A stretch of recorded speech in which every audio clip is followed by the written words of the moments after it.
আমার সহধর্মীকে একটু ফুলের শুভেচ্ছা, ফুল দিয়ে ওয়েলকাম করলো। ওর যে টেনশনে আমি ছিলাম, হ্যাঁ তুমি অ্যাক্সিডেন্ট করিছো টেনশনে।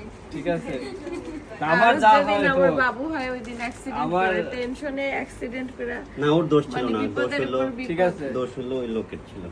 আমার যা হয় হোক, যে এক্সামে সুস্থভাবে বাসায় নিয়ে আসতে পারছি, এটাই আল্লাহর কাছে শুকরিয়া। আলহামদুলিল্লাহ। আচ্ছা, যাও বিসমিল্লাহ বলে ঢুকে পড়ো। বিয়ায় আসে, বিয়ায় কি মানে ঘুমে এই ঠান্ডার সমস্যা আছে। টাল মাটাল করছে, বুঝলাম না। হ্যাঁ বিয়ায় তো টাল মাটাল। বিসমিল্লাহ, আমার নাতিটা ঘরে আসলো। ঘরে সে চলে আসছে। আপনার ওই ভিডিও অনেকবার ইয়ে আছে। দাদা, এডিটের সময় জানতে পারছি, এডিটের সময় জানতে পারছি এখানে আসে। বলে অনেকবার আইছে কি তোমার দায়িত্ব